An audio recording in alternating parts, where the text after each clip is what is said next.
morning, everybody. I'm Jeff Ackerman with Home Team Inspection Service. Hopefully, I have some items of interest to you that I'm going to go over various parts of home inspections and maybe something else. So let me just share my screen here. Hopefully, some of this information I'm going to provide will be of value to everybody. The first thing I want to say is that, excuse me, I'm at the tail end of the influenza, so I have some coughs, etc. But home inspectors are not code inspectors, and our job is not to report on code. But more importantly, the reason I raise the issue of code is because homes only need to be built to code based on the code that is in existence at the time. So a 1945 home needs to be built to the code that was in place in 1945 and never needs to be updated to the current code unless you make a major change. So if you replace the AC, then the air conditioning component of that home would need to be brought up to the current code. If you remodeled a room or the whole house or whatever, then it would have to be brought up to the current code. Now, the reason I raise that issue is because when we do an inspection and we find various things, we refer you to technicians to fix problems like the electrician or the HVAC technician. And many times the first thing they tell the owner when they get there is that this is not up to code. And suspecting people think, well, then I need to bring it up to code, and that's how those technicians make money. You do not need to bring anything up to code unless you make a major change. So that's my point in talking about that. One point I want to talk to you about in home inspections is the problem with rodents. When we do an inspection and we see rodent droppings, then we report that there are signs of rodents in the attic and needs to be attended to. One thing you might want to do before you run off and hire a pest inspector to fix this is to understand that those rodent droppings will be there for 100 years because nobody cleans them up. So everybody who inspects this house is going to say the same thing. So if you can check with the seller and find out, did you know they had rodents? And if so, did you fix the problem? And can you give us proof? If they can do that, then you don't need to worry about the rodents unless we saw actual animals, which is rare. So let's talk a little bit about 4-point inspections. It always amazes me sometimes with very experienced realtors that they get this idea that if it's a cash buyer, they don't need a 4-point. A 4-point has nothing to do with the financing. It has to do with whether or not you want to insure the home and how old the home is and whether the insurance company is going to require that 4-point. So it is not related to whether it's a cash or a mortgage buyer. In the 6 years we've owned Home Team, I've only had one buyer who said they were not going to insure their home. Newer homes, and I'm going to just use the term less than 5 years old, are built to the current code, and the current code should be sufficient for the insurance company that you don't need a 4-point and wind mitigation inspection because they know what that code is. And it may be even up to 10 years. The world has changed with insurance, and so I don't know anymore. My recommendation is always to check with your insurance agent to see if you need a 4-point. If you have a 2 or 3-year-old home and the insurance agent tells you you need a 4-point, my recommendation is to check with a different insurance agent because there's no way in the world you should need that 4-point. Another thing I want to just mention is cloth wiring. The insurance companies now require us to list if there's cloth wiring in the home. It's not a deficiency, but they want to know about it. And many insurance companies will not cover you if you have cloth wiring. Finally, there's 2 different kinds of cloth wiring, actually. There's the older kind, which we're going to call the bad cloth wiring, and the newer one, which would have the initials NM, like non-metal, that's covered with a plastic sheath. And that's so-called good cloth wiring. Now, even that cloth wiring though could degrade. So if we see, if it looks like it's in good condition, we won't make any other comment than and put it on the 4-point. But if it's in bad condition, you need to have an electrician check it out to see if it needs to be replaced. Finally, just a little tip about non-grounded outlets. In older homes, they were built with 2-prong outlets, and a lot of times people have upgraded them to 3-prong outlets. That third prong is for the ground wire, but these houses don't have a ground wire. So when we do the inspection, we'll point out that you have non-grounded receptacles. The one way to fix that, of course, is to run ground wires, which is very expensive. The cheap way to do this is to use a GFCI receptacle. Now, normally when you have 2, 3, or 4 receptacles in one room, they're all connected and go to one breaker. So you get an electrician to figure out which ones are in that line, and you can put in one GFCI receptacle. It's not grounded, but it acts as if it is, and so that will protect the all those receptacles, and you don't have to worry about it. Now, here's something that you may or may not have heard of. There's a company called 4-Point Punch List.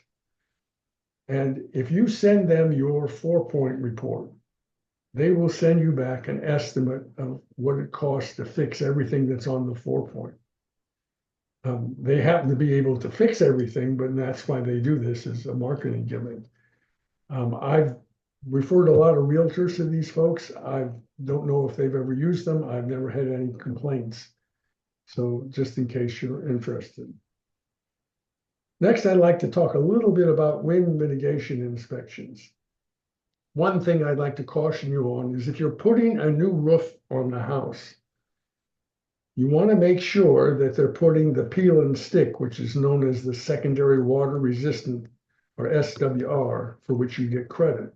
You want to make sure that they're putting it on the entire roof. Some roofers, in order to give you a lower quote, will only put it in the valleys. And if it's only in the valleys, you will not get credit. So you want to make sure that it's covering the entire roof so you can get the discount. Now, there's basically 3 types of connections of roof to wall. The least valuable, or the one for which you get the least credit, and the one that's in the oldest homes, is something called a toenail, which simply refers to nails driven at an angle between 2 pieces of wood. The next best thing is something called a clip, and those are metal connectors that attach the roof to the roof truss and the wall, and have multiple nails in them and are stronger. And the final is a strap, for which you get a much better discount. Now, this is a picture of a strap, and the strap has to go over the truss and have 2 nails on one side and 1 nail on the other. If it doesn't have the nail on the back side, you will not get credit for a truss. It'll be for a strap. It'll be called a clip. Sometimes we see these straps put on and they don't even wrap over. And of course, if it doesn't wrap and doesn't have that nail, it's not a strap for insurance purposes. There are companies that will retrofit a roof. Oops. And I'll give you that information in a minute. One thing I want to show you is, so today they have 2 ways of actually controlling the temperature in the attic. One is if they put an aluminum foil barrier on the underside of that deck, and the other is if they put foam. Now, with the aluminum foil barrier, we can often see the connection, and so we can identify what kind of connection there is.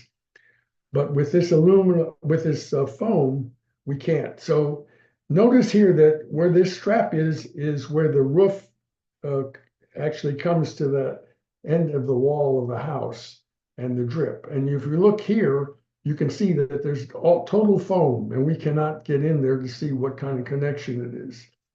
So what we would do is we would say unable to determine. And now some flippers and some people who own homes and remodel are putting this foam in, because if you have that, it controls the temperature in the attic, similar to the temperature in the house, and it reduces your air conditioning and heating costs. And you'll notice that in this house, there's no insulation in this attic, because you don't need it if you put this foam completely encasing the attic. So what I was going to tell you is there are people who will go in and retrofit a roof and put straps in. And this is a company that we recommend that can do that. The payback is usually 2 to 3 years. Finally, I would just tell you that you can get partial credit for having glazed openings that are impact resistant if everything is glazed, is impact resistant. But if you have a front door that has glass in it that's not impact resistant, or if you have a side frame, side panel on that door that's not impact resistant, you won't get any credit. So all of the windows, anything with glass would have to be impact resistant to get any kind of partial credit. So how do you tell what's an impact window? Well, usually they'll have a tag on them, or there'll be etching in the glass that identifies them as impact resistant. The only way to tell if a solid door is impact resistant is by the tag that's attached that identifies it as such. So if you have a solid door, but there's no tag, there's no way for us to determine it's impact resistant, and you will not get credit for that. Next, I thought I'd talk about a little bit about termites. So drywood, there's two types, drywood and subterranean. Drywood termites live in the home and never leave because they make their own water. They rarely cause structural issues, as it takes a long time for them to do so. So this is an example of the drywood termites. And you can see that there's minimum deterioration here of the wood. Now, the treatment for drywood termites, if it's just a couple of areas, you can use a chemical treatment. If it's more ubiquitous in the house, then you need to tent the house, which is not inexpensive. The other type of termite is subterranean termites. Now, they don't make their own water, so they must leave the home and come back. And they're much more aggressive when it comes to destroying the wood, and if left untreated, they'll cause structural problems, whereas drywood termites don't. Treatment for subterranean termites is bait stations that you place around the house that attracts them and kills them. This is an example of drywood termites. This kind of damage could be done in a year if there's a big swarm in there. And you can see, obviously, this is structural damage, because whatever that piece of wood was has no strength to it whatsoever anymore. I would warn you that Temple Terrace is known to have super aggressive subterranean termites.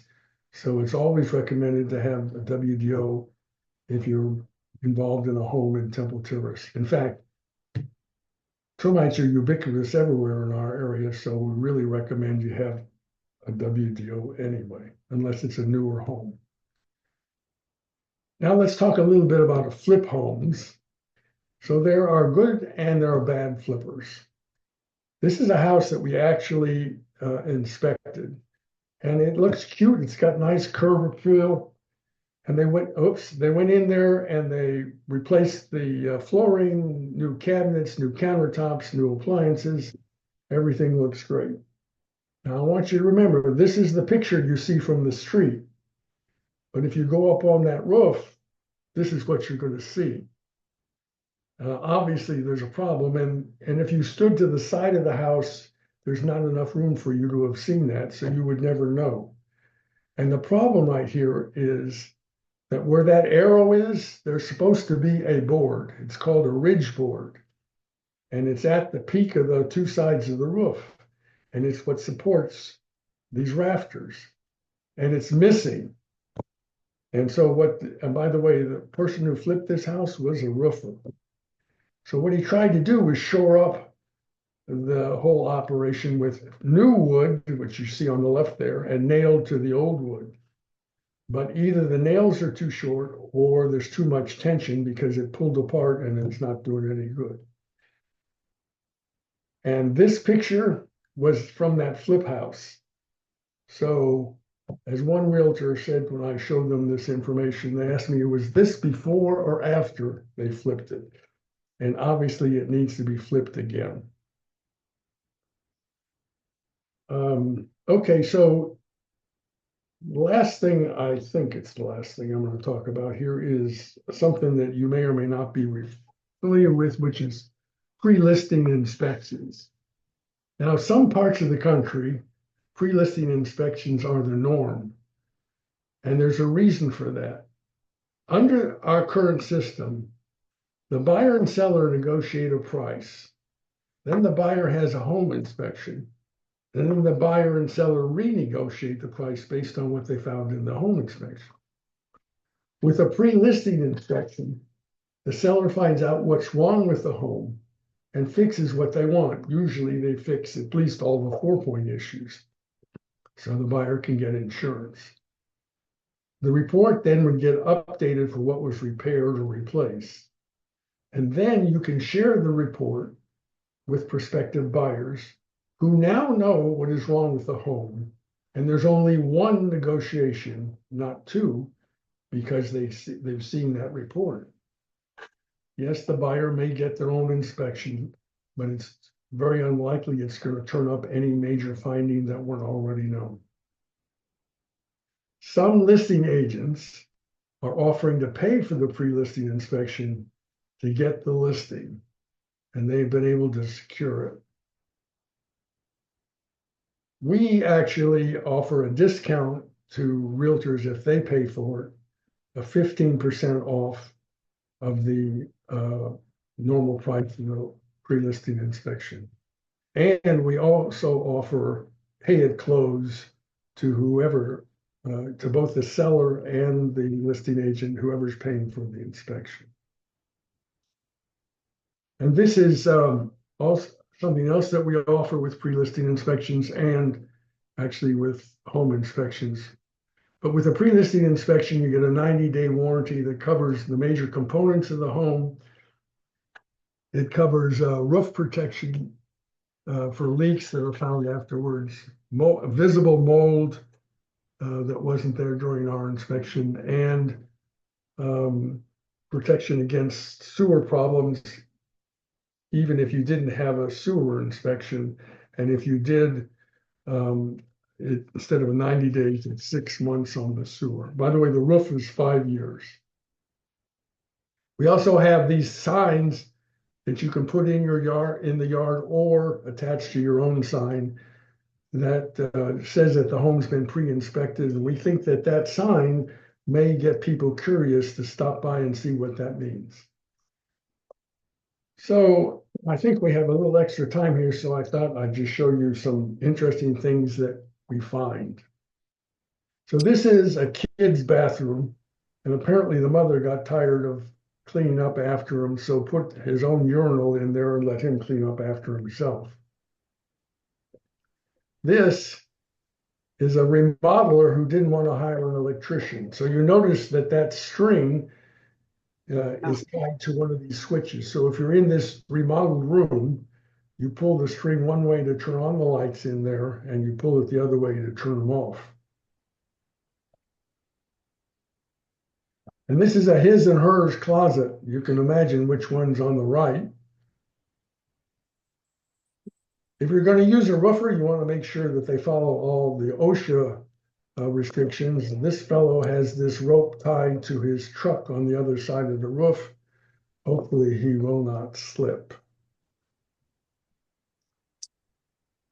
Now this probably was remodeled by people from Texas who are horse people who know how to mount a toilet when there's a big pole in the way. This is hilarious. Oh my God. And if you're a beer drinker and you need a new shower head, why, save one of those beer cans. And finally, um, this actually isn't a condo that we bought a few years ago and have since sold, but they had an electric fireplace.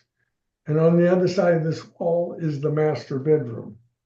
And when you go into the master bedroom, there's this piece of furniture there, but you see that little pink tab, sticky paper there.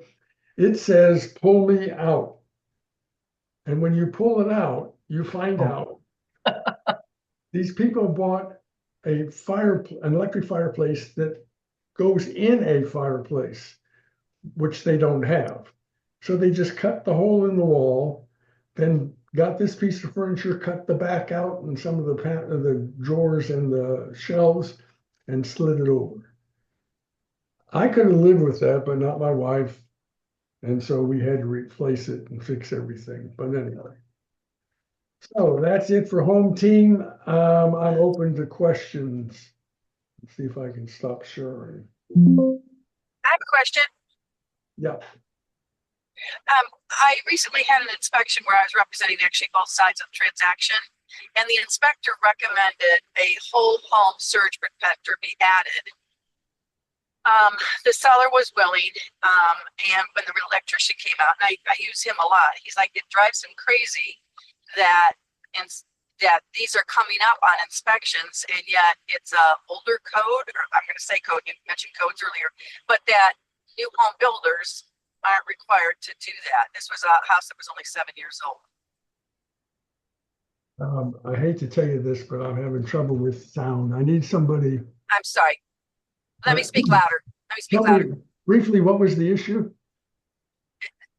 A recommendation was made to install a whole home surge protector to the electric panel. Oh, whole home surge protector. Yeah, that's not within this. That's not within the scope of a home inspector to check it. And what are they telling you about that? It was a recommendation to have one installed by an electrician. I wouldn't know why anybody would make that recommendation. That's not something within the scope of home inspection, and we would never make that recommendation. Okay. Yeah. Okay. Nope.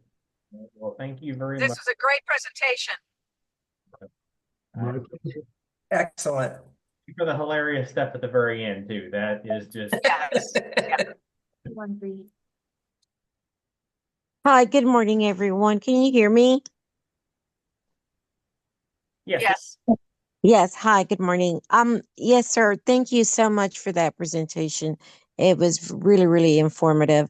But I have a question. With the 15% discount that you offered to us for the pre-inspection, what's the average cost? Okay. Well, 1 second. Sure. So for a home between 1,500 and 2,000 square feet, the average price is $517. Okay. And if you only paid 85%, it would be $439. Okay. And if it's larger than that? Say again? And if it's larger than that? Well, it varies. So like 2,000 to 2,500 would be 554 normally, and the agent's price would be 471. Okay, very good. All right. Well, thanks a lot. I do appreciate it. My pleasure. All right. Good luck to you all. All right. Well, thank you very much for presenting today, and appreciate you coming on here. And hopefully we'll have you on again soon. I see. Thank you very much. All right.